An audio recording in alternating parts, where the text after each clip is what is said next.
ఇదివరకు వీడియోలో చెప్పాను కదండి, ఒక లేడీ ఆర్థోపెడిక్ సర్జన్ ఆవిడ హిప్ ఫ్రాక్చర్స్ గురించి మాట్లాడారు. దాని వల్ల నేను చాలా ఇన్ఫ్లుయెన్స్ అయ్యానని. ఆ డాక్టర్ గారి పేరు వాండా రైట్ అండి. ఆవిడ మాట్లాడిన వీడియో మీరు కూడా తప్పకుండా చూడండి. మీరు కూడా నాలాగే ఇన్స్పైర్ అవుతారు. ఈ మెసేజ్ ని అందరికీ పంచడానికి ట్రై చేస్తారు. Avoid hip fractures. పెద్దవాళ్ళందరూ మళ్ళీ చూడండి. మీ ఇంట్లో పెద్దవాళ్ళు ఉంటే మీ పెద్దవాళ్ళకి మీరు చూపించండి. ఈ హిప్ ఫ్రాక్చర్స్ వల్ల చాలా ఇబ్బందులు వస్తాయండి. సర్జరీ చాలా సింపుల్ దే అవ్వచ్చు.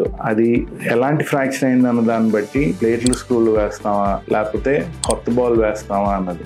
చాలా మంది ఈజీగా రికవర్ అయిపోయి ఇంటికి వెళ్ళిపోతారు. కానీ కొంతమందికి ఆ ఈజీగా రికవర్ అవ్వకపోవడం జరగకపోవచ్చు. అలా జరగని వాళ్ళు మంచం మీద ఉండిపోయి వాళ్ళకి బెడ్ సోర్స్ వచ్చి లంగ్ ఇన్ఫెక్షన్స్ వచ్చి వాళ్ళు పడే కష్టాలన్నీ చూస్తే మగవారికి కూడా ఇలాంటి కష్టాలు వద్దనిపిస్తుందండి. దయచేసి పెద్దవాళ్ళందరికీ ఇందాక చెప్పిన టిప్స్ అన్ని మళ్ళీ చెప్పండి. జాగ్రత్తలు తీసుకోండి. కాల్షియం వేసుకుంటున్నారా లేదా, వైటమిన్ డి సరిపోతుందా లేదా, ఇవన్నీ మానిటర్ చేయండి. ఇవన్నీ వేసుకుంటేనే చాలండి. ఎక్సర్సైజ్ కూడా చేయాలి. రోజుకి 10 నిమిషాలు నడిచినా మన బోన్ మీద స్ట్రెస్ పడి ఆ బోన్ బాగా బలంగా తయారవుతుంది. సో పెద్దవాళ్ళు వినకపోతే చిన్నపిల్లలు వింటున్న వాళ్ళందరూ మీ పెద్దవాళ్ళు రోజు ఎక్సర్సైజ్ చేసేలాగా జాగ్రత్తలు తీసుకోండి. హిప్ ఫ్రాక్చర్స్ ని ప్రివెంట్ చేయండి.